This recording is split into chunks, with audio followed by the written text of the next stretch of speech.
right, everyone, welcome. Let's go ahead and get started. My name is Arik Burakovsky. I manage the Russia and Eurasia Program here at the Fletcher School of Law and Diplomacy at Tufts University. We're happy to have you join us today for our panel discussion titled Lost in Transition, 30 Years of Russia's Constitution and the Path to Autocracy. Please note that we're being video recorded and that some people are joining us via Zoom. Today, as we mark the 30th anniversary of the Russian Constitution, we are joined by a panel of esteemed experts who will delve into the political trajectory that Russia has taken since 1993. Their diverse perspectives and in-depth research will shed light on the intricate journey of Russia's constitutional development, the challenges of democracy and federalism, the dynamics of autocratic governance.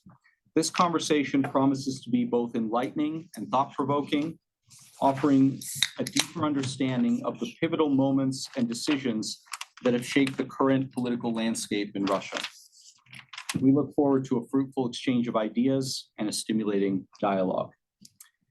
We're pleased to be joined today by four distinguished scholars: Jeff Hahn, Stanislav Stansky, Maria Snigovaya, and Irina Busigina. I am honored to introduce them and moderate this conversation. Jeff Hahn is a doctoral candidate in international history at the London School of Economics and Political Science. The primary focus of his research is the failure of Russia's democratic transformation in the 1990s. His PhD dissertation, From Collapse to Crisis, the Fall of the Russian Parliament and the Constitutional Crisis of 1993, will be submitted in September of 2024. Stanislav Stansky is a Russian constitutional scholar in exile, a human rights and anti-war activist, and a legal expert on post-Soviet country conditions for US immigration cases. He has been playing an active role in Russia's democratic diaspora, providing expertise to the Free Russia Foundation, the Free Russia Forum, and many other diaspora organizations. In 2020, he initiated a popular petition campaign against the amendments to Russia's constitution. Irina Busigina is a research fellow at the Davis Center for Russian and Eurasian Studies at Harvard University. She previously worked as professor of comparative politics at the Department of Political Science and International Relations at the Higher School of Economics in St. Petersburg, Russia, and headed the Center for Comparative Governance Studies. Her research interests include comparative federalism and decentralization, Russian domestic and foreign policy, and Russia-EU relations. Her latest book, co-authored with Mikhail Filipov, Non-Democratic Federalism and Decentralization in Post-Soviet States, was published by Routledge just last month, November 2023. So congratulations, Irina. And Maria Snigovaya, last but not least, is a senior fellow with the Europe, Russia, and Eurasia Program at the Center for Strategic and International Studies and a postdoctoral fellow at the Walsh School of Foreign Service at Georgetown University. She studies democratic backsliding and re-autocratization in post-communist and post-Soviet Europe, Russia's domestic and foreign policy, and the tactics used by Russian actors and proxies who circulate disinformation to exploit these dynamics in the region. Her new book, When Left Moves Right, The Decline of the Left and the Rise of the Populist Right in Post-Communist Europe, will be published by Oxford University Press next month in January 2024. So congratulations to Maria as well, and we hope to have you back to present the book. Unfortunately, Pavel Khodorkovsky, one of our other invited panelists, got sick and was unable to make it to Boston to be with us today in person. We wish him a speedy recovery, and we hope that we'll get to host him at Fletcher at some other point. We will have each panelist speak for roughly 7 minutes. Then I might ask a couple of questions, and we'll have a moderated conversation before welcoming questions from all of you. So, Jeff, you have the floor. Thank you.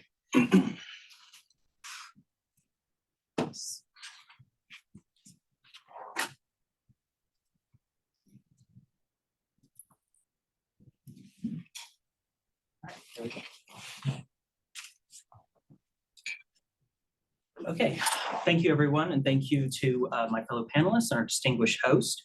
If there is one way to describe the Russian history in the 1990s, it is chaos and confusion. And in 7 minutes or less, I'm going to do my best to provide some context and some understanding for the discussion we're going to have today. So the best place to start the story is at the beginning.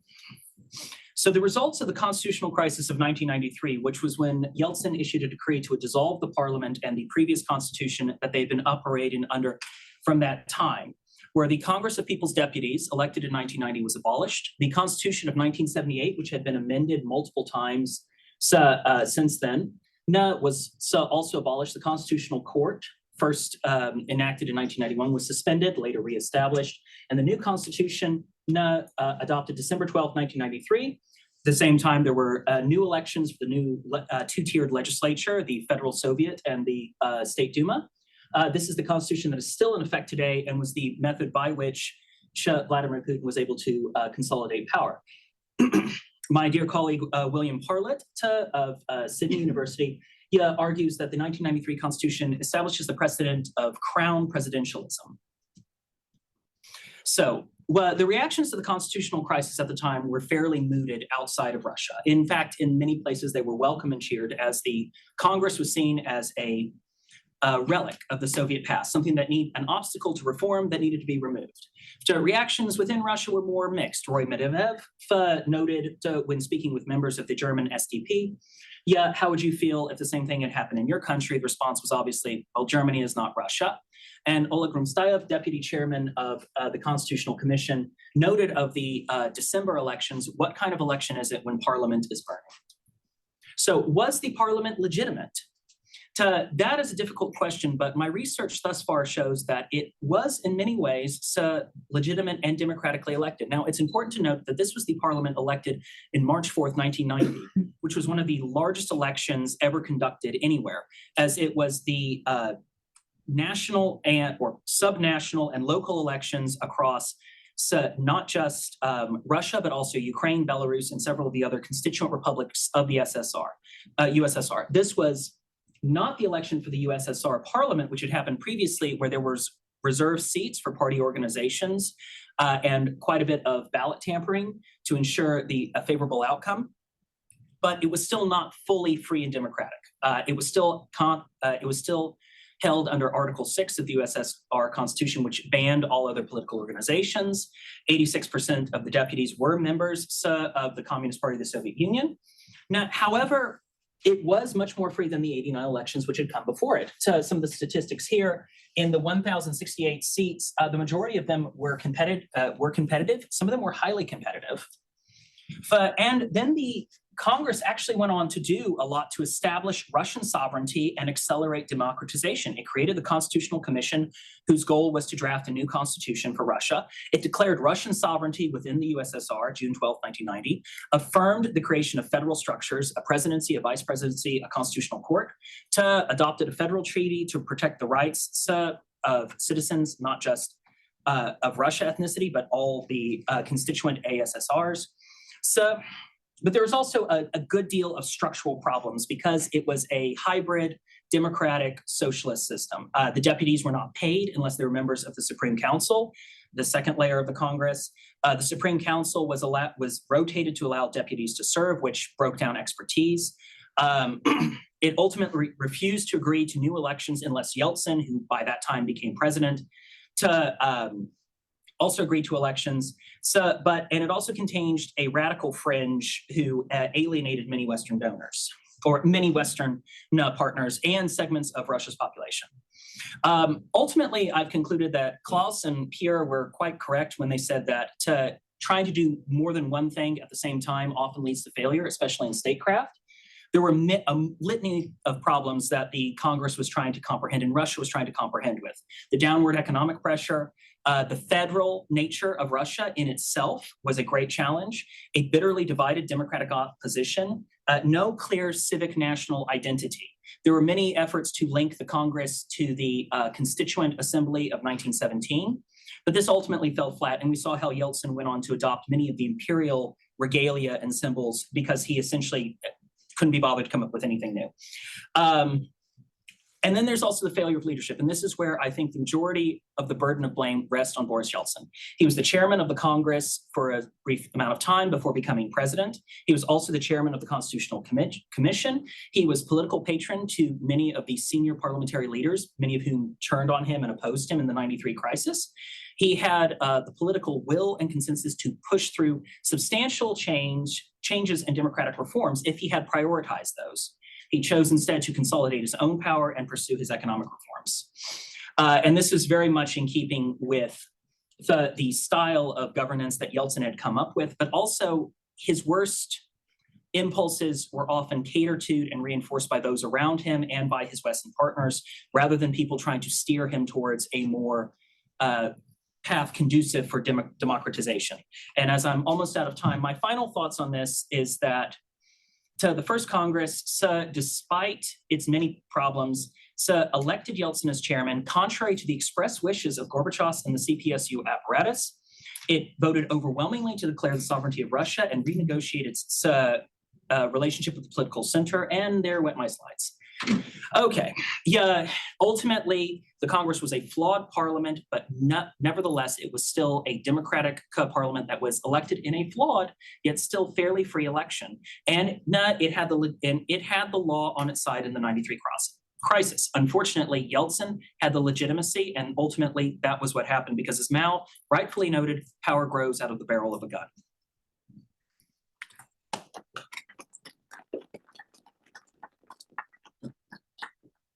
Thank you, Jeff. Stas, please. Thank you so much. I'll share some of my thoughts on the role of Western international constitutional expertise in the Russian constitutional process and its political implications, further political implications. Well, first of all, Gorbachev perestroika led to radical reforms toward establishing the rule of law, democracy, and the market economy. Soviet people wanted changes. The political system needed to adapt to new realities. In 1990, what already Jeff mentioned, the Russian Congress of People's Deputy adopted the Declaration of State Sovereignty and formed the Constitutional Commission, headed by three people, Yeltsin, Khasbulatov, and Oleg Rumyantsev. The Congress proclaimed in 1990 that the Declaration of State Sovereignty was the basis for drafting a new constitution, formed the constitutional and the form that was the basis for drafting a new constitution, the basis for joining the new Union Treaty and the improvement of Republican legislation. In this document, Congress declared a few fundamental constitutional principles, such as separation of powers, federalism, internationally recognized human rights, among others. So the Soviet academic background and expertise of most of the Soviet Russian scholars were a huge challenge for the constitutional drafters. They needed to write a draft that would be in line with international standards of and best practices of the Western democracies and rule of laws. That is why Oleg Rumyantsev, who was the main engine of the constitution-making process, formed a group of experts, mostly legal scholars and political scientists, who specialize in comparative constitutional law and politics. The first draft was prepared very quick, in a couple of months, but the final draft was adopted only in 1993. The entire constitutional process lasted for more than 3.5 years and resulted in the adoption of the new constitution, which, as we already know, did not prevent Russia's authoritarian rule later. So why did Russian drafters, constitutional drafters, need international legal expertise? I would offer a few reasons. First, to incorporate best practices and standards. Second, to legitimize the constitutional process. And the third, to integrate into the Western intergovernment, to integrate Russia into the Western intergovernmental human rights organizations, mostly as a the Council of Europe. So since 1990, constitutional lawmakers intensely collaborated with the American and European legal scholars and international expert institution. The European Commission for Democracy through Law under the Council of Europe, so-called the Venice Commission of the Council of Europe, played the main role in this process. American Bar Association and other institutions as well, they also provided legal assistance. In his memoirs, Michael McFall, I don't think we should introduce him, he recalls how he provided technical assistance to the Russian Constitutional Commission by supplying them with computers. That aid came under US aid programs, some of them. In 1993, 1994, Yeltsin used the expertise of the Council of Europe to legitimize his legal and political order. In 1994, the Venice Commission recognized the Russian constitution as democratic one, which led to the Russian membership to the Council of Europe. In 2021, so that was a part related to the Russia's constitutional process in early 90s. But then in 2021, the Venice Commission issued its opinion on the 2020 amendments to the Russia's constitution and the procedure for their adoption. This expertise was initiated by the group of within the Russian society. I authored that petition. We gathered more than 250,000 signatures, intensely collaborated with the Council of Europe, General Secretary, members of the Parliamentary Assembly of the Council of Europe. So finally, we achieved our goal, at least. The Council of Europe Parliamentary Assembly decided to ask Venice Commission to, although it was a huge, obviously, resistance from the Russian authorities, but they decided to provide such expertise. And just recently in October 2023, based on the opinion of the Venice Commission on Russian constitutional amendments and the procedure for their adoption, our Parliamentary Assembly of the Council of Europe adopted a resolution that urges the international community to no longer recognize Putin's legitimacy as a president beyond 2024. And I'll jump to a few conclusions, although I have more things to say and share. First of all, the Venice Commission of the Council of Europe was a new formation of the Council of Europe. And the idea was to create some kind of like a think tank which would consist of the best constitutionalists from all countries members of the Council of Europe, so basically Western democracies, to help new emerging democracies, Central and Eastern European countries, with their constitutional processes.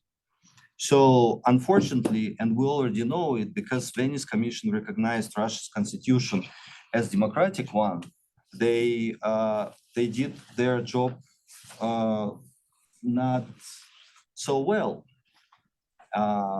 So recently, Professor Tim Colton, he at some roundtable at Harvard University, he concluded that that the term limit with the 2 consecutive terms has had a huge impact on further Russian political development. And I agree with him, because when the amendments to the constitution introducing the presidency in 1991, Shakrai, during the parliamentary debates, Sergei Shakrai, he was a head of a parliamentary legislative committee. He was asked what 2 consecutive terms meant. Does this mean that a citizen can be a president for 2 terms in a row and then skip the next term and then be elected again? To which Sakai replied that if the president is so popular, then he will have such an opportunity. And it shows us that, of course, the constitution as text is not the main factor of building democracy and rule of law, but it's an important factor that we should take into consideration. And if constitution designed the presidential institution and the presidency differently, let's say in a different way, maybe it changed some kind of political dynamics. Maybe Putin faced his political dilemmas not in 2020 to prolong his presidency and stuff, maybe earlier, and initiated fake or whatever referendum, and it would maybe, who knows, it would change the whole dynamic, and we wouldn't have the war in Ukraine and some other stuff. Second conclusion, it is very important to during the potential democratic transit in Russia, it's very important to for Russian authorities to close collaborate with expertise that hopefully next time should be better and more professional. The draft of the constitution shouldn't be present for a referendum without the councils of Europe expertise and maybe other bodies, the UN bodies and stuff. And the third one of my conclusions that right now Russian democratic forces, Russian opposition, working toward preparing a constitutional agenda in case of transit, the human rights, federalism, parliamentary democracy, and so on and so forth. So it would be great if the West assist Russian democratic forces with such the draft making process and provide some kind of professional legal expertise. I will stop here. Thank you so much. I talk too much. That's all right. Thank you, Stas. Thank you. And we will have plenty to talk about. Irina, please. Good evening. I'm very happy to be here and have this possibility to present. Thank you very much, Arik, personally, and the Fletcher School. And I'm going to talk about center-regional relations, so what is called authoritarian federalism sometimes, and the constitution. And my colleagues, they started with the constitution. I will not. I will come to the constitution then in 2 or 3 minutes, and I will start with the war. And the center-regional relations, because my idea is that, and this is a very trivial idea, what would be Moscow without the regions in continuation of the war? Moscow can only continue the war, and we don't know, we know it's a long-term project now, but project, if you can call it project, but this is because of the regions, it's because of their support. Okay, we know that decisions are made in Moscow and only in Moscow because the war is the matter of the exclusively federal agenda, not the regional agenda. The regions cannot decide whatsoever. But without the regions, what could Moscow do? Who would feed the war with the manpower? And not from Moscow and not from St. Petersburg and the larger cities. What would be this war with the equipment, with the material, with the logistics, with the transportation, with all these fantastic things which are coming from the regions and not from the center? How come that for this, the country, it's my country, Russian Federation, from the territorial size, the largest country in the world, and this country is very diverse. How come that all the regions support the war, with no exception, absolutely? Saying the regions, I say because I'm talking about federalism, so this is about regional and central states, so I'm talking about regional governance. Why do they all support the war? The people say because of the system, and yes, because of the system. What is the system?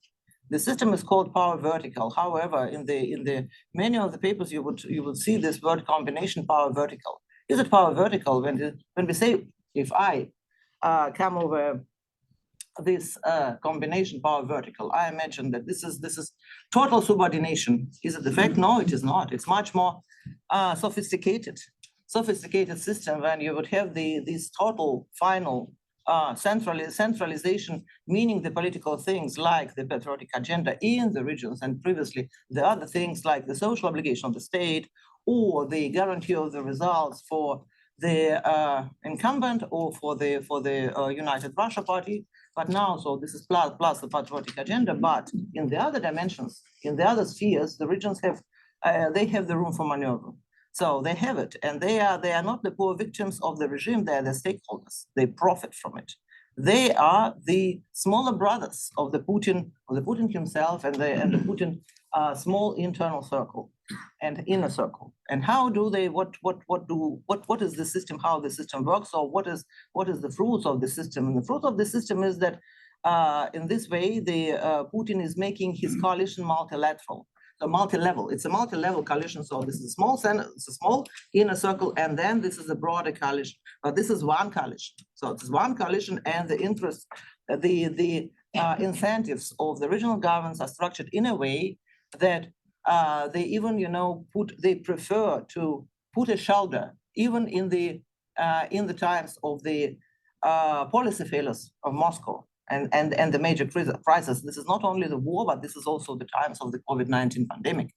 So this is also the matter of legitimation, additional legitimation that the regional governors provide to Moscow. This is also the question of the blame shifting, and so on and so forth. So this is a complicated system. And now to the constitution.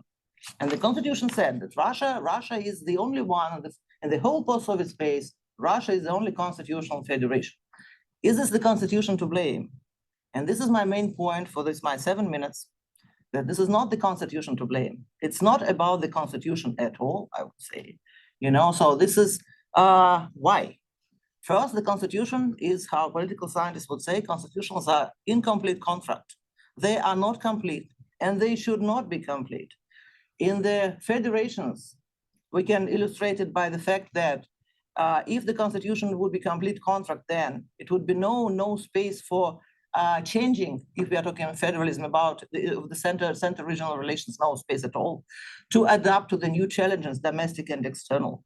If the constitution would be a complete contract, then there would be no space for bargaining between the center and the regions. And federalism, the genuine federalism, is very much about the bargaining between the center and the regions. So the constitution is incomplete. Then my second consideration, so this is not about the constitution, that Putin even did not cancel federalism in the constitution. Did he have the power to do it? Yes, I would say yes. For what reasons? For whatever reason. For what reason did they cancel the direct election of the governors in the year 2004? Because they said, "А это было целесообразно." For those of you who can speak Russian, so this is reasonable. For terrorism, for I don't know, for the world crisis, for the terrible West, for all possible kinds of reasons. But he didn't do it. He still keeps this form of the constitutional federalism.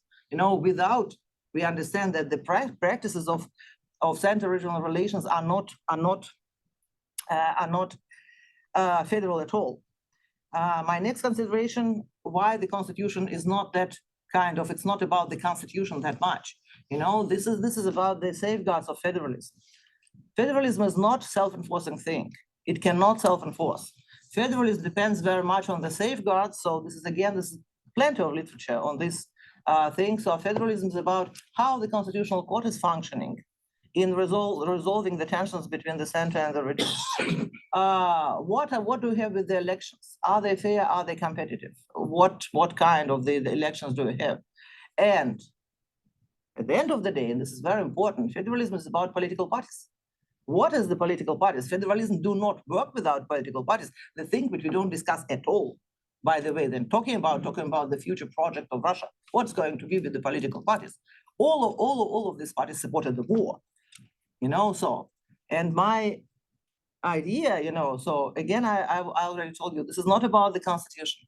And last month, I was present in many kind of in Zoom and personally also the events there, the people the very nice, fantastic, very talented, bright people are thinking, what can we do for the future of Russia, of those who are in exile, most of them.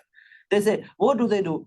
And the idea is one, we need better constitution. Now, Stas, you said what? You said West should assist us in making better constitution. I would say we don't need better constitution. We don't need this constitution is good enough, believe me. If it would be as easy as that, the idea is how to make how it is in the normal, I would say, federation, that the national politicians work together with the regional politicians, together, because they have incentives to build one country, and this country is probably, democratic. So for me, this is constitution. You cannot do anything without constitution. But don't concentrate only on the constitution. There are many, this is not the many more things which could be discussed regarding the constitution and the center-regional relations, but they are not, narrowly kind of understood. And they're more about the conditions and safeguards for federalism in Russia. Thank you. Thank you, Irina. And I sense we'll have a very interesting debate. Maria, please.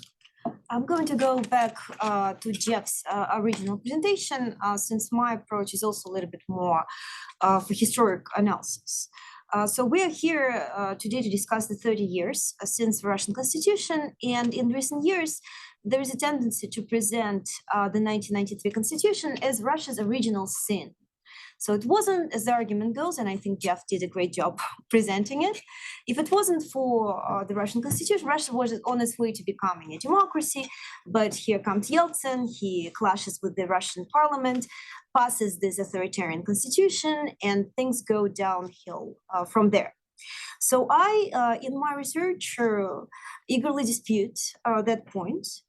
Because in my opinion, and I think I can back it up with convincing data, hopefully, presenting that period is, Russia coming from a clean slate towards liberal democratic future, it is completely incorrect. The key problem haunting Russia from the very start, which became visible in 1993, but certainly preceded 1993, was the lack of change in Russian political elites. In particular, as I show in my research, you can barely talk of democratic transition in Russia in late 1980s, early 1990s, and Jeff presented the data of the somewhat free Supreme Soviet elections in 1990, because even at the time, the absolute majority of all political seats in the new parliament, but also the almost total domination, total composition of the all political institutions in the country at both federal and regional level continued to be dominated by the same old Soviet elites. In fact, in most instances, you can literally talk of the same Soviet institutions just being taken in their entirety from the Soviet times, changed names and transferred straight into the new post-Soviet Russia with barely any change in the composition. To the extent that we can speak of any alternation in the elites whatsoever, it's the replacement of the top Politburo, which was replaced with lower levels Soviet elites known as nomenklatura. It's a special term to describe the political administrative elites in the Soviet Union, whose appointment needed special approval of the Communist Party bodies. And the thing about nomenclature and why it's so important for understanding Russia's subsequent transition and the role of the 1993 constitution in it is that Soviet nomenclatura was a very, very unique, highly selective group of people. It only includes, by estimates of Michael Vaslensky, one of the scholars of the Soviet elites, 2 to 3% of the Soviet population, the millions and millions of Soviet citizens. And in order to make it there, a person would have to jump over multiple hurdles. So you'd have to be selected, you'd have to be brainwashed, you'd have to be approved, and then appointed, hopefully, into that position. In addition, being a part of nomenklatura associated to a very particular status. You had access to products, goods, stores with not empty shelves like the rest of the Soviet citizens, but actually shelves that had a lot of options there. And so it's not a surprise that people who were lucky enough to make it there were selected, well, obviously self-selected for a set of principles, combinations, beliefs, special beliefs, but also they held on to their positions. They really wanted to stay there because the punishment being kicked out of nomenklatura had very severe consequences. So what does it tell us about the early 1990s Russia? First of all, I propose to reinterpret the transition in the 1990s as actually the so-called revolt of the second secretaries. It's partly its liberalization that is a result of the gradual realization on the side of the late Soviet elites that things could no longer continue as they were. And there was an economic crisis. There were nationalist liberalizing movements spreading across the Soviet Union, especially in the Baltics. There was lack of social lifts for nomenklatura people alone. The average age of Politburo members when Gorbachev becomes the general secretary is 68 years old, the average age. So imagine what the spread was. So given this, the combination of the circumstances, the Soviet nomenklatura splits into two groups: a revanchist groups that wants to essentially double down on the previous course, and a more pro-reformist liberalizing group, reformist group led by Boris Yeltsin, himself also a very high-level nomenklatura person. This split becomes especially visible after the Supreme Soviet election in 1919, when the legislative branch is effectively controlled by a reactionary group of the nomenklatura, and Jeff actually has described beautifully the election that took place. The important thing about Russia that even if the Supreme Soviet election were held in multiple Soviet republics, in Russia, the share of the candidates from the Communist Party who won and who held on to power was the largest across all of the Soviet republics except for Belarus. In Belarus, by the way, subsequently you also have re-autocratization, and I argue it's not random. In Russia, specifically, the Communist Party candidates got 86% of votes, as opposed to only 14% of so-called independents, so more or less independent, non-nomenklatura linked candidates. Yeltsin, at the same time, dominated the pro-reformist branch, led by Boris Yeltsin, dominated in the executive branch. And there were inevitably clashes between a more revanchist, nationalist, very imperialist group that controlled the Supreme Soviet, and more reformist-oriented Yeltsin. Especially between the 1990 and 1993, you see repeated clashes between Yeltsin and the revanchist core in the Supreme Soviet. Yeltsin's economic reform leaders, like Gaidar, for example, they're not appointed. There are repeated effort on the side of the Supreme Soviet to take control over the executive branch. They could do that because Supreme Soviet, a legacy of the Soviet constitution, was actually unusually powerful parliament. It was much more powerful than a typical Western parliament would be, and they could potentially take control over the executive branch if allowed to do so. Just to give you an example, in 1992, they were able to pass 258 amendments. In addition, Alexander Rudskoy and Ruslan Khasbulatov, who controlled the Supreme Soviet, make consistent, very imperialist claims towards the post-Soviet space. For example, Rudskoy threatened to send forces to Georgia for alleged genocide in Abkhazia, perhaps something reminiscent, right, in that rhetoric. There was also claims to take Sevastopol under control at the time of Ukrainian city. There was also multiple revanchist rhetoric, which actually tells you that if that core was to dominate in Russian politics, you'd have yourself a much more, something similar to Putin, but much faster.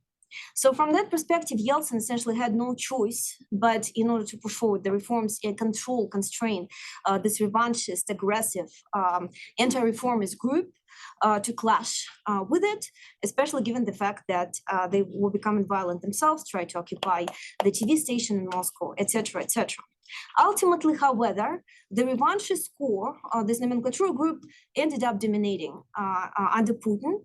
And that is because, as I show in my research, ultimately there was complete domination of nomenclature-linked elites, and therefore those groups who maintained that the Russian track needed to be the same Soviet track, like things should be as Russia used to be. So make Russia great again, kind of type of people. Essentially, they got what they wanted under Putin.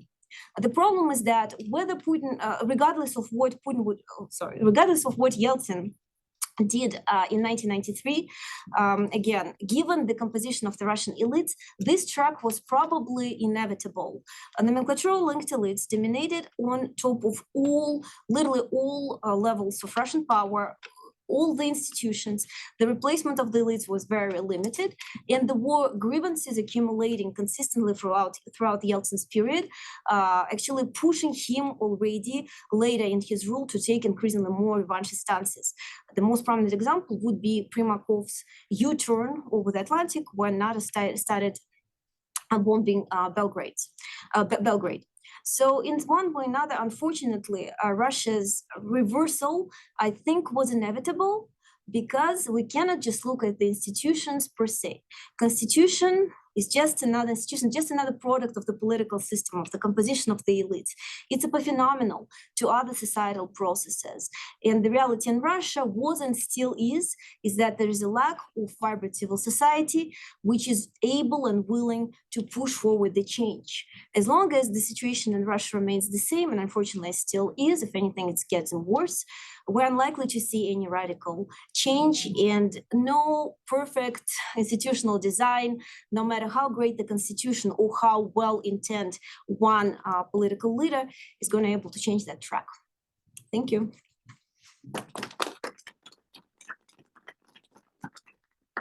So there's a lot to unpack there.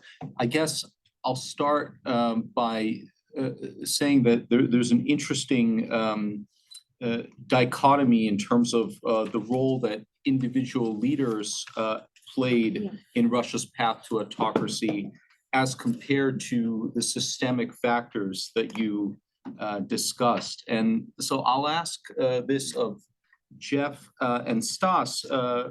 Was there any kind of big missed opportunity or alternative path that could have strengthened the democratic process in Russia during the Yeltsin period?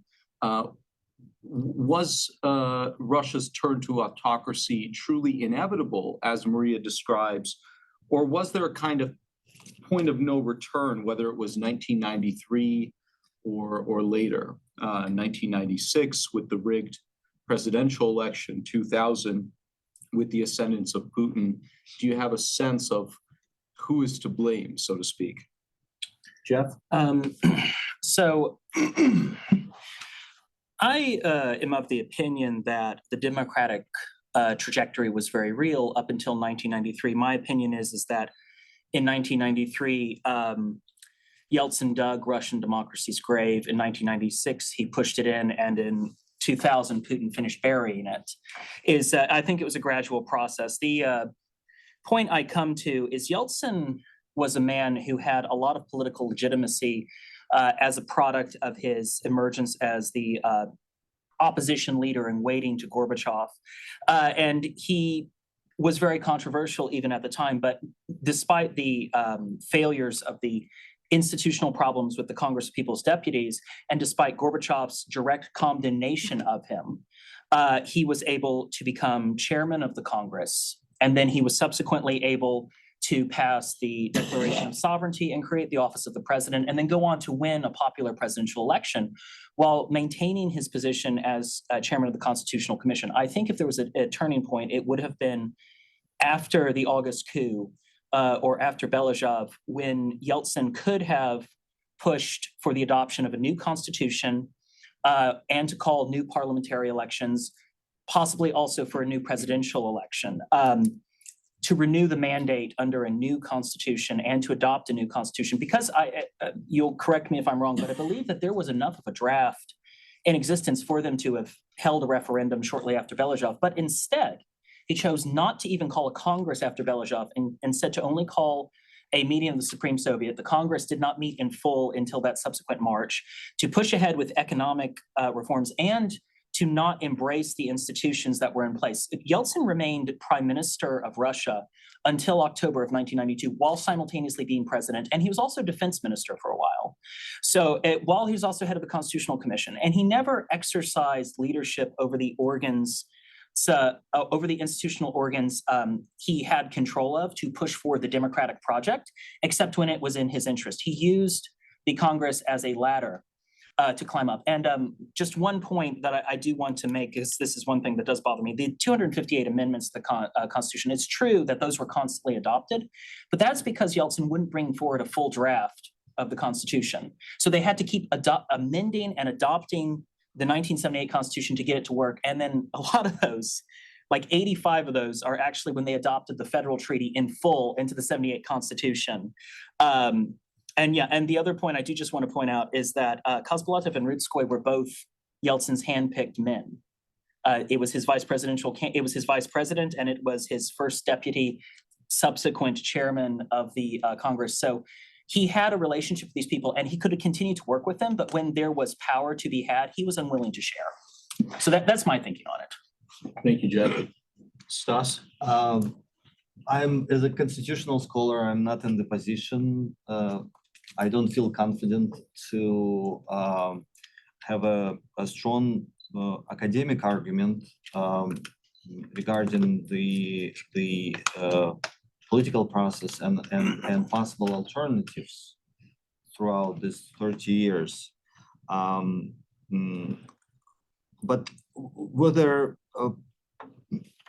any so I would say that this is the question mostly for other experts in humanities, political scientists, sociologists, historians, and stuff.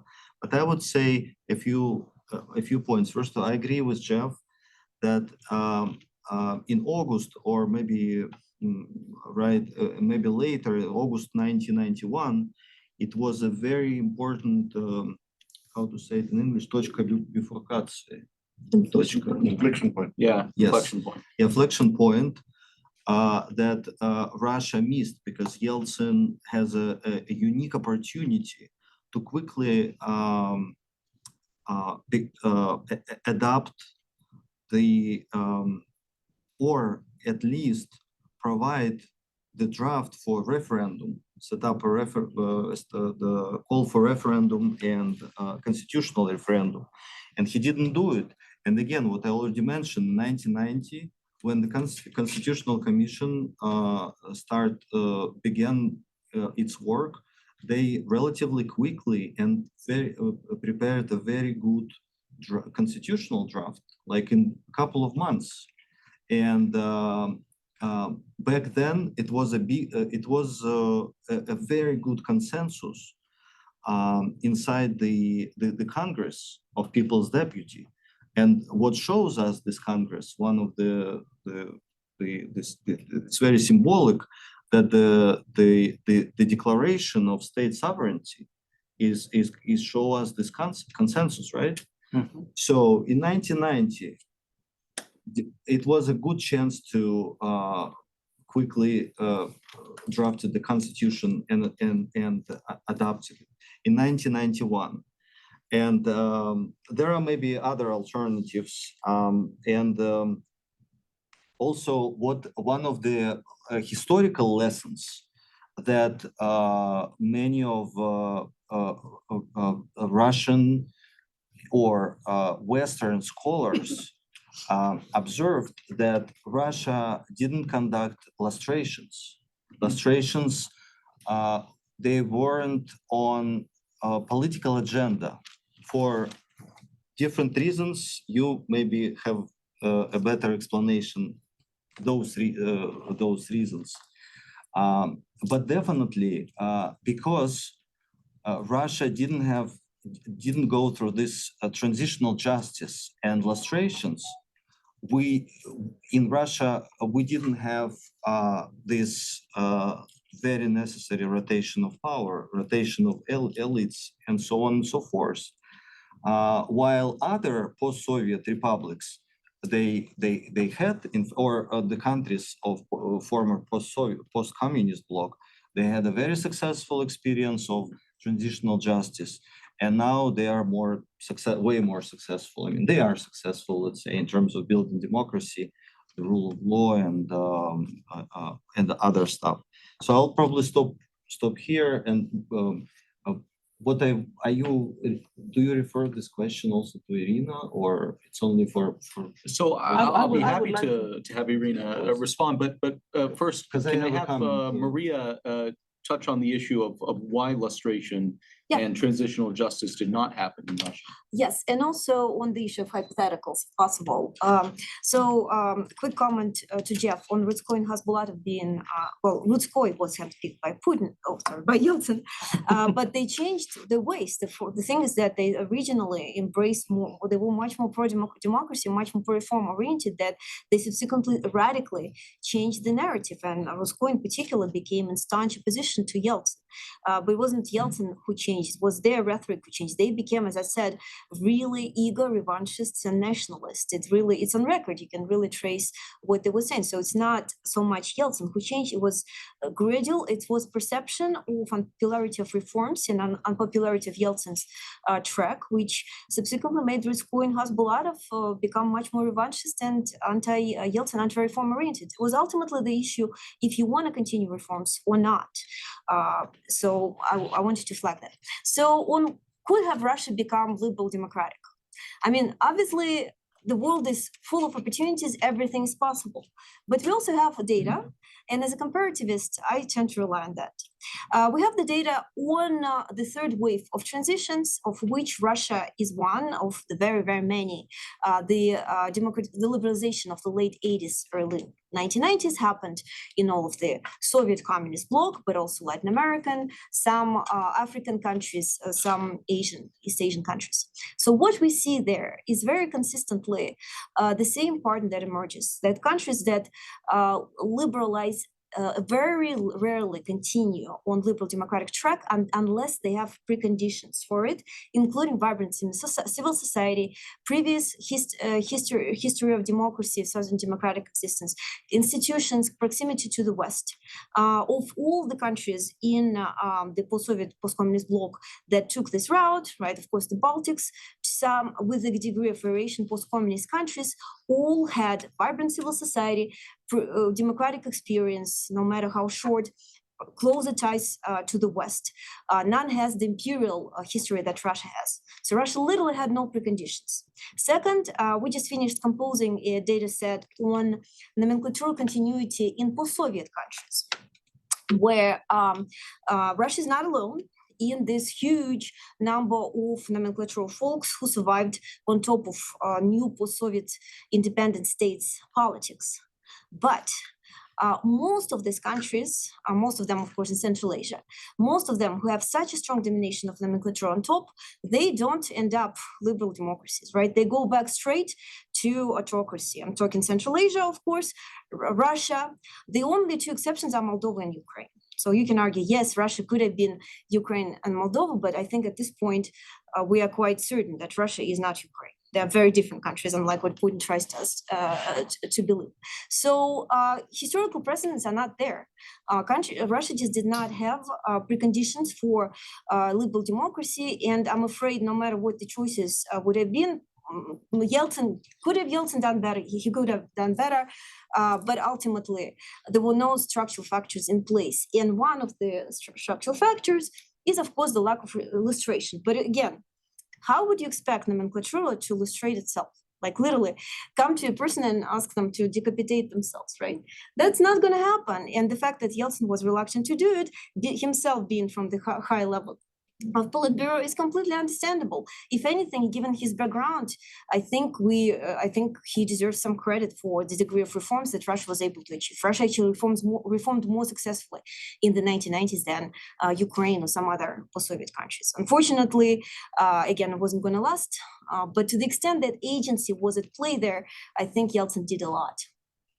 So if we go back with time machine, we couldn't change the system from within.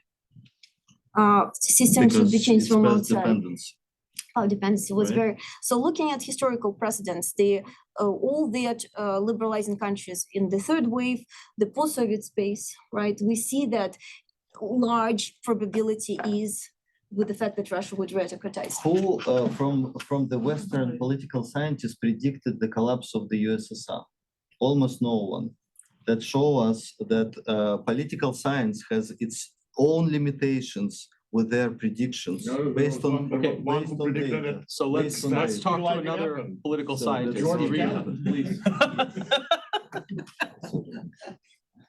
May I? Or, Yes, please, go ahead. 50 years. Irina, I'm going to let you react to what has been said. I hesitate. I don't know. But I agree with my colleagues. But political science task is not to make predictions. I don't know if you know about that. Science is not to make predictions. Science is to make explanations. So this is predictions are those who are making political expertise and writing recommendations. This is something very different.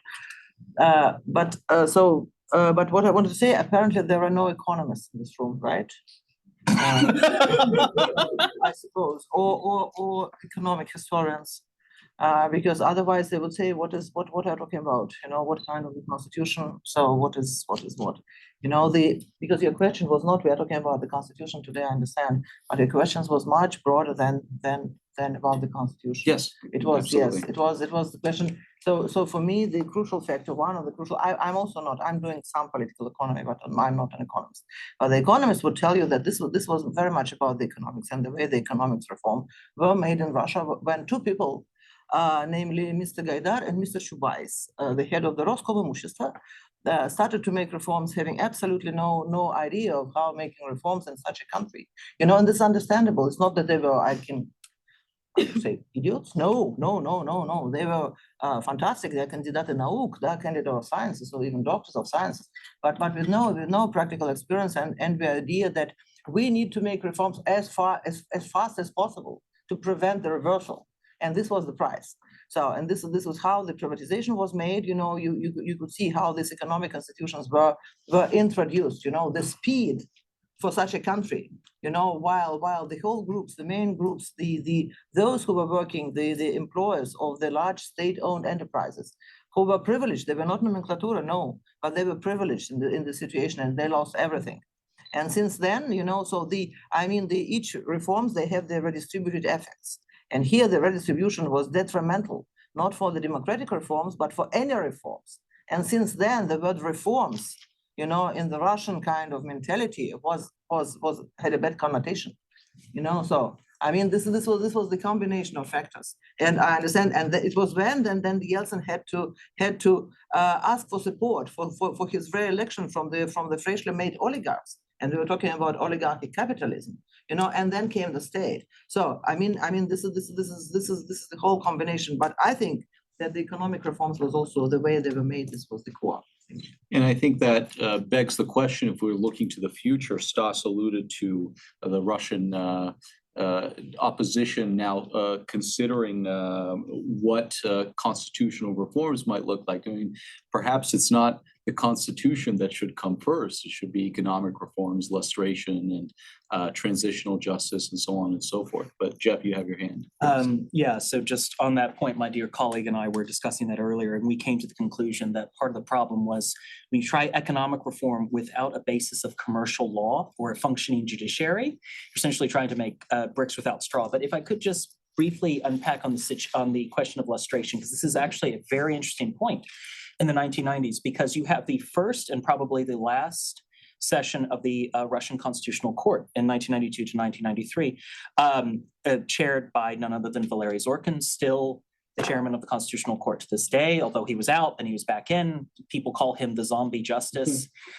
He just keeps coming back. But it's interesting in that the 92 court, among the litany of cases they looked at was Yeltsin's executive order ordering the disbandment of the Communist Party of the Soviet Union, basically, and the seizure of its property. So essentially the party sued because it wanted its property back. And of course, Yeltsin and his friends didn't want to give it back because, what property? Where did that go? But it was one of a number of cases that the court acted on. It was probably the most controversial, and it's generally the only one that's remembered from that period. But what's interesting is there were a number of other cases that it dealt with on issues of constitutional law, and in each case, it upheld the separation of powers and federalism as it was supposed to be, and it ruled against both the Congress, against Kozbolatov's efforts to retake control of Izvestia, the newspaper, and against Yeltsin's efforts to bring the police services under Ministry of the Interior. What was interesting, though, is the court tried so hard to be apolitical, completely apolitical in its efforts, but of course it wasn't. It couldn't be, and Zorkin even inserted himself into the debates between Congress and Yeltsin, and it was under the compromise he brokered that the April referendum was held. I'm not sure if some of you probably remember Niet da, right? And that was the precedent Yeltsin used to disband the parliament sometime later. But what I'm fascinated by this period is it's a blink and you'll miss it. But we actually, for about a year, we had Russian federalism that was functioning the way it was supposed to. And we had both the president and the legislature obeying the separation of powers, and we had a court acting as what was trying to be an actual arbitrator. But you're right, they didn't deal with this with the communist past, and I think you're correct in that a lot of them didn't want to fully address and confront. They wanted to put that behind. Some of them wanted to put that behind them and move on. But maybe I once talked to someone who said that the Communist Party case could have been Russia's Nuremberg, and it could have really helped them bury it. But instead, it just became a political fiasco. So.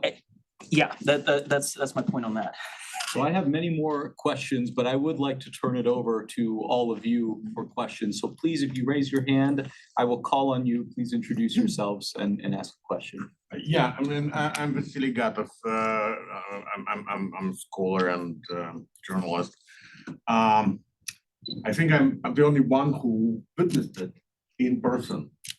I was a parliament reporter for initially Izvestia, then for other media. I've been in White House in August of 1991. I traveled with Yeltsin on his presidential trips, and I've been friends with many of his first kind of office people. And I saw this first 2 years of Russian democracy very close.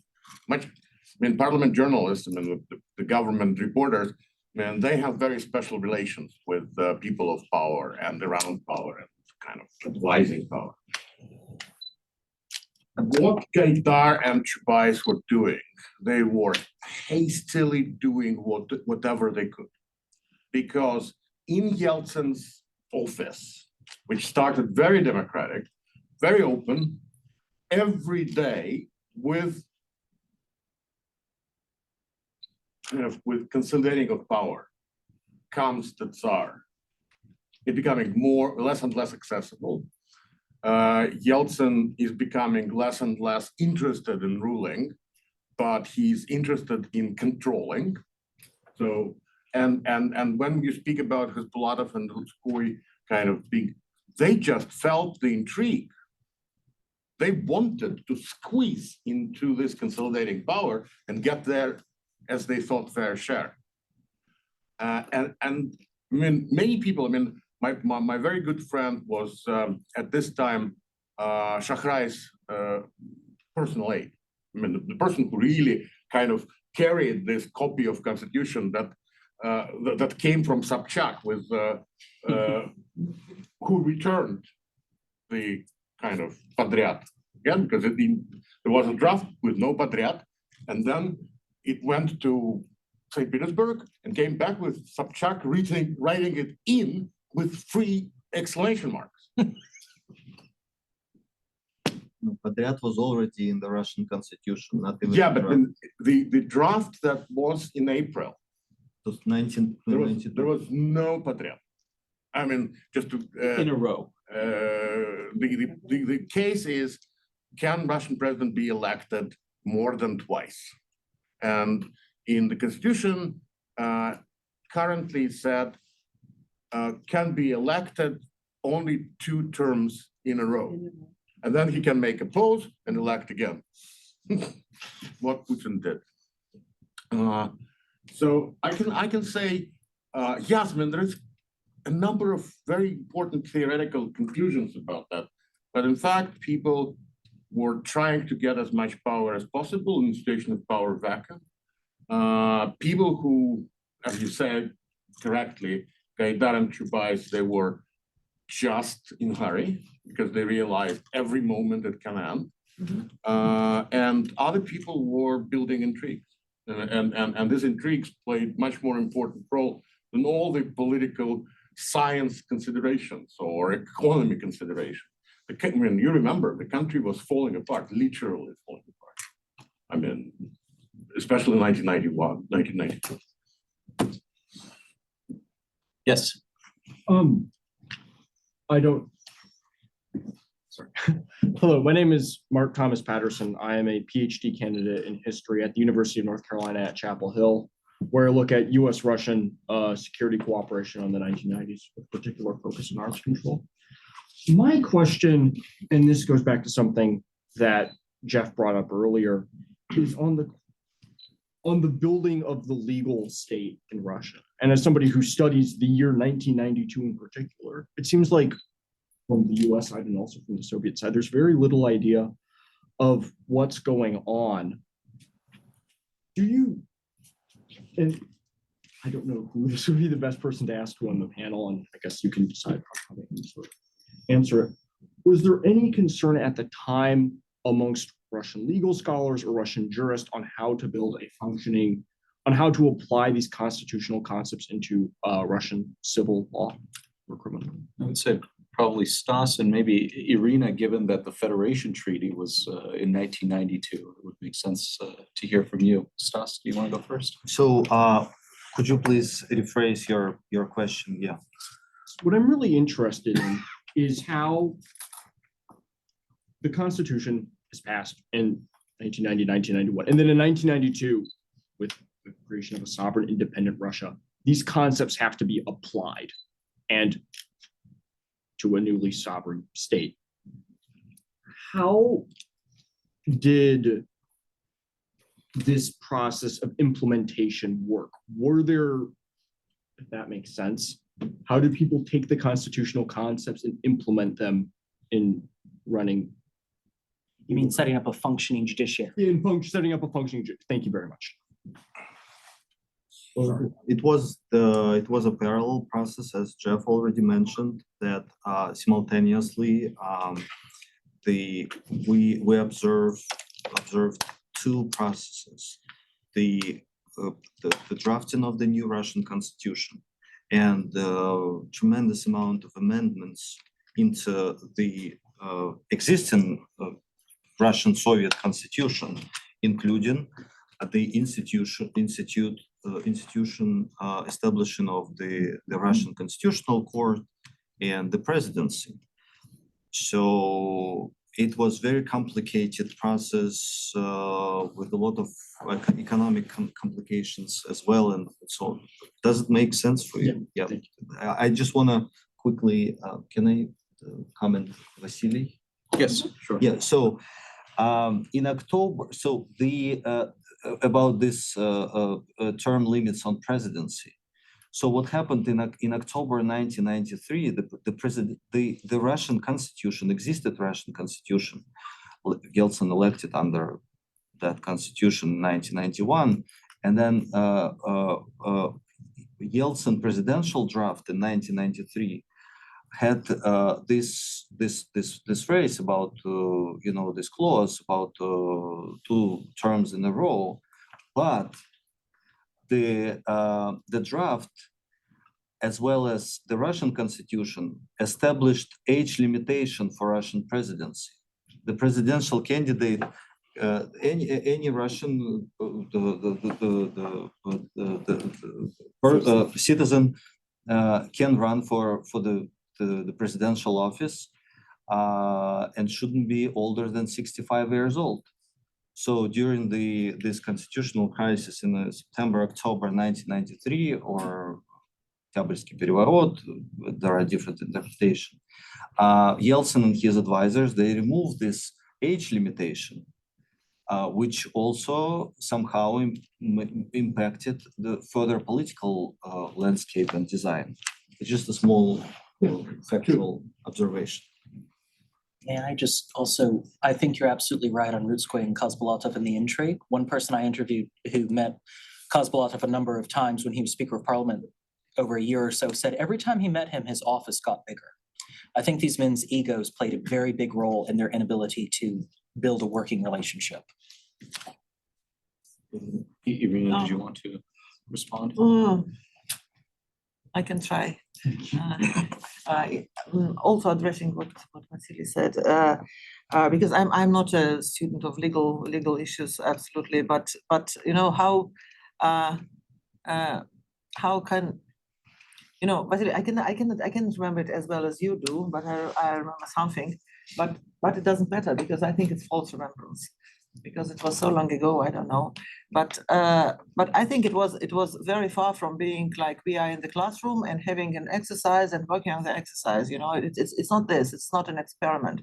I think the situation was that you have a relative small group of people, and which we could call reformers who want to go forward, somehow go forward, and you have so many things at the same time. They're urgent.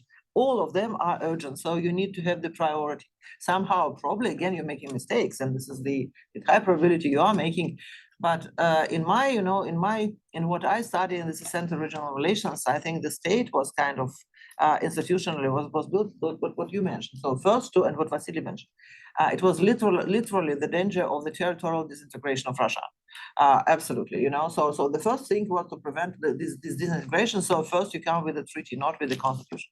And the federal treaty, Federativный договор, came on the last day of the March of 1992, right? And this was like with almost no substance. With almost no substance. What is Russia as a federation? But only the intention. We want together. We want together. At least something. And then they started to discuss the constitution, and it was in sum it was right the Конституционное собрание. And then the совещание, and then 1993, right? So in 1993, and then you start to elaborate on federalism again. My topic further, and then you would adopt a document, and then the people would vote for the document, and then you would look at the constitution in the federalism, and you will see the contradictions. Because for again in my thing in my Central Regional Relations it was Matryoshka paradox. I don't know if you know what is Matryoshka paradox. So some of the territorial entities are at the same time parts of the other territorial entities. So although they are equal. Although they are equal according to the Article 5 of the Russian Constitution, right? So because always was in this terrible hurry. But still, the territorial disintegration was prevented. It didn't happen.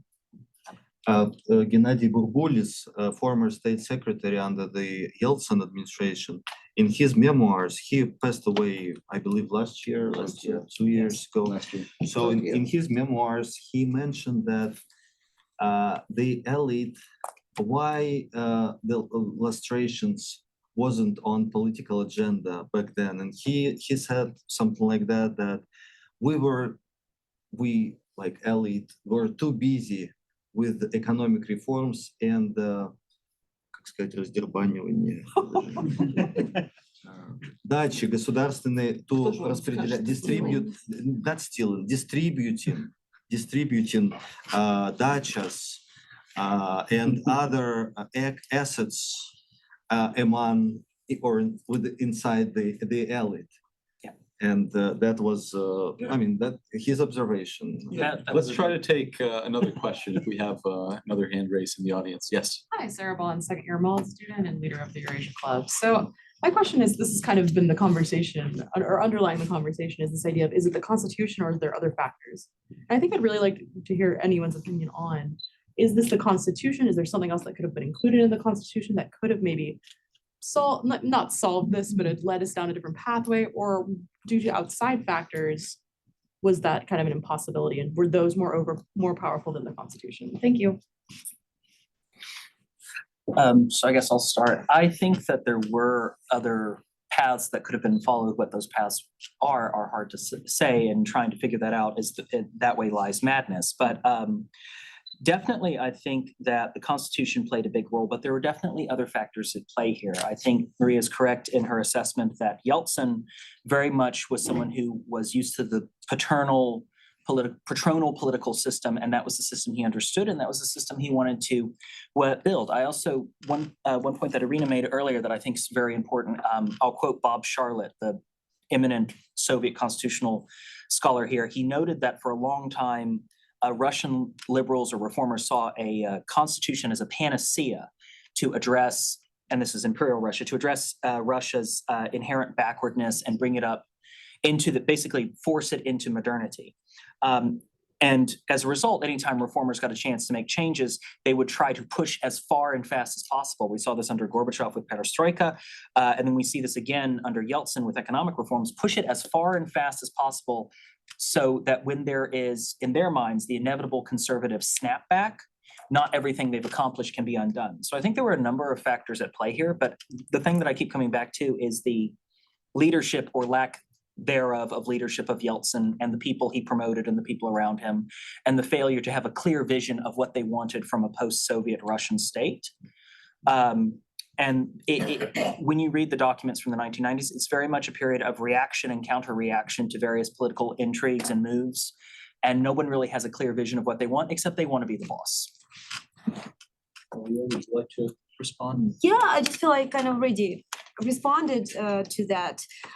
So again, political scientists may not be able to predict random events once in a time, right?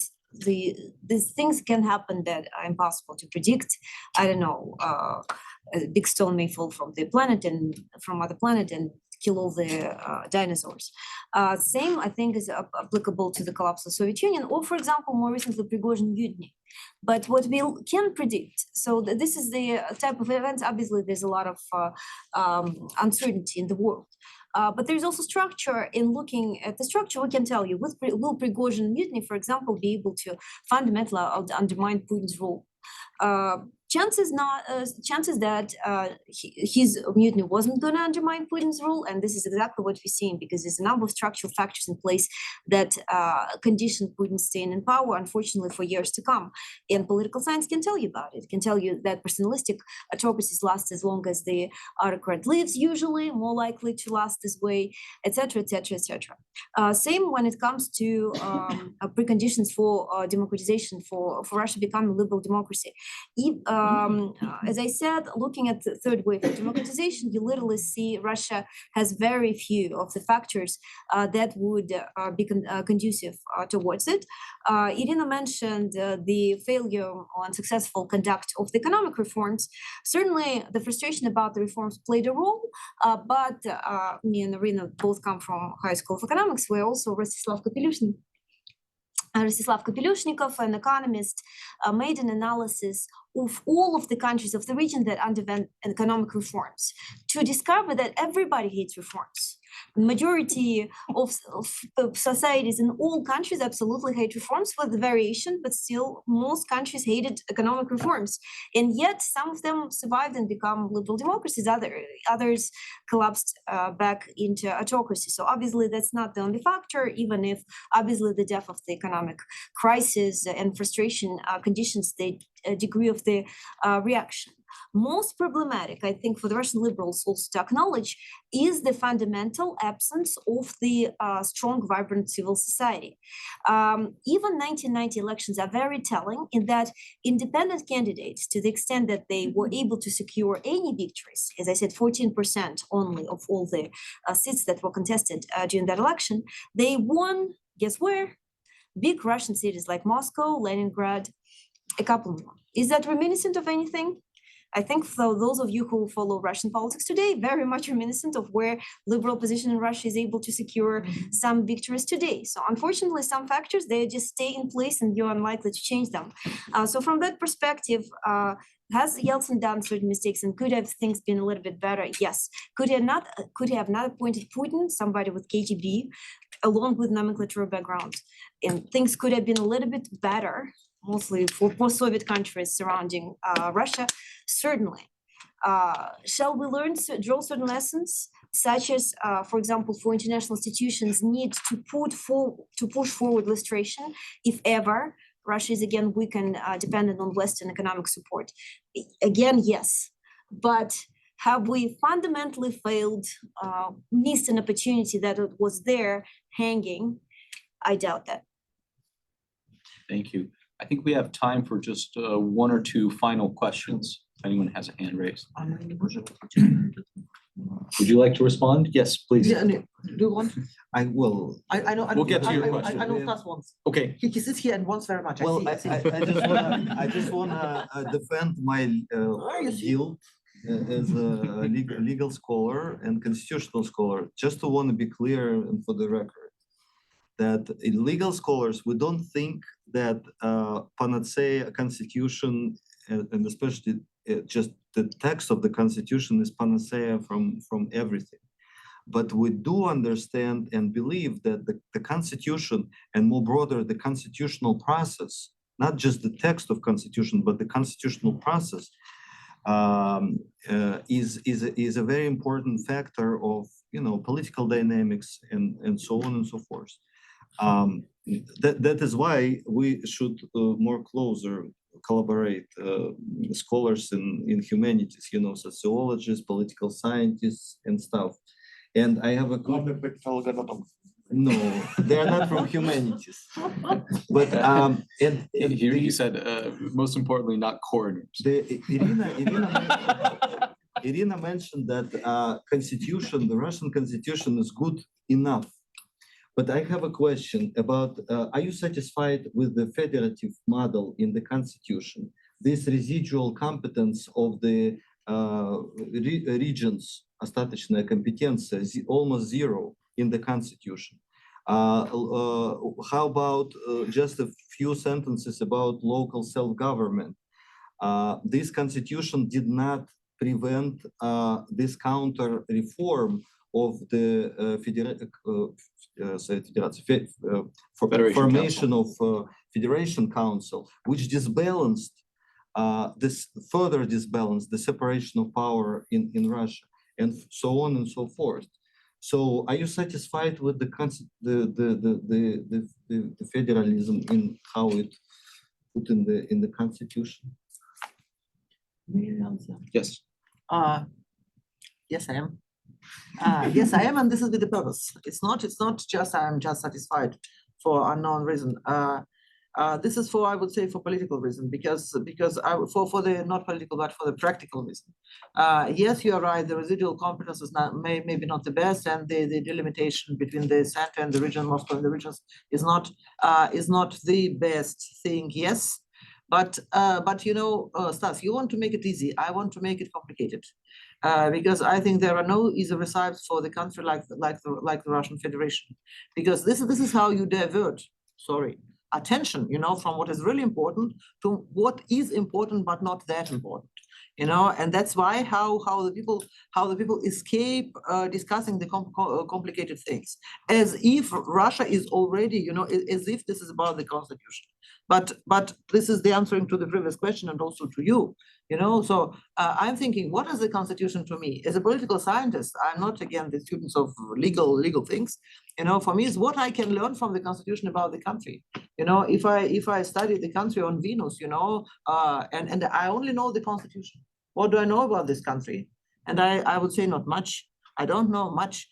Can I imagine Russia being a liberal democracy, or this third combination liberal democracy, at least, you know, with the same constitution that Russia has now? Can I imagine this? Absolutely.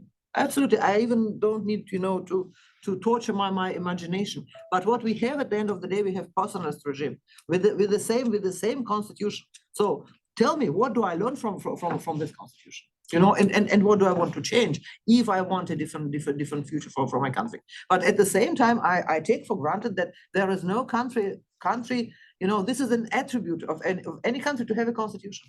Now we need to have no country without a national constitution. Sure. And I think we can all agree that today, especially after the 2020 amendments to Russia's constitution and their illegal adoption, that the constitution in practice doesn't matter much anymore. It's been completely discredited. And so I think the question is, what do we do going forward if someday there's regime change and if there's the kind of elite turnover that Maria alluded to, where will the new Russia go? But we had one final question. My name is Martin Bontorsch. I'm a retired military officer. I was wondering if anybody has a sort of an early reaction to Dmitry Medvedev telling university students on Monday with respect to the Russian constitution that there definitely will be targeted changes coming. We just published a report with the CSIS. A lot of debate, for example, focused on abolishing the article that bans ideology. So that might be one of the possible directions. There's a lot of elite members who alleged to that. I can't remember which article is it. The article that bans the official ideology in the country. Well, it's in first two chapters of the Russian constitution that can't be changed without adopting a new constitution as a fundamental principle of the Russian constitutional system. Mm-hmm. But in general, we kind of anticipate Russia is consolidating as a more autocratic state, really moving towards ideological, maybe totalitarian, even eventually state. Not so fast, and I don't think it's totalitarian at all yet, but we certainly believe the ideology will be one of the major changes because they really need to explain to the societies why they have chosen this route and completely broke Russian ties with West. Thank you. One final comment. Okay, I'm more optimistic that my colleagues from political science perspective. I do believe that people and the group of people should, as in the US declaration, that everyone should right to pursue happiness. And I do believe that we should, not that we should, but those Russians who wants better for Russia, who wants to see Russia as a democratic state, they should work toward it. And only one, not the main agenda among those efforts should be preparation for this transitional period in a different way. What if this happened? What if that happened? Let's be prepared. Let's have a consensus among political scientists and legal scholars about what are the top 5 measures that should be, implemented in case of such and such scenario. And that's my hope and intake. Well, that's a good note to conclude on. I think we can all agree that we want a brighter future for Russia. There are questions about how to get there. This conversation could not be contained, of course, to an hour and a half. And I know that there were some hands raised and some questions still unanswered. So you're welcome to continue the conversation outside of these doors. But thank you so much to our distinguished panelists for a thoughtful conversation and a very lively debate. And please join me in a round of applause.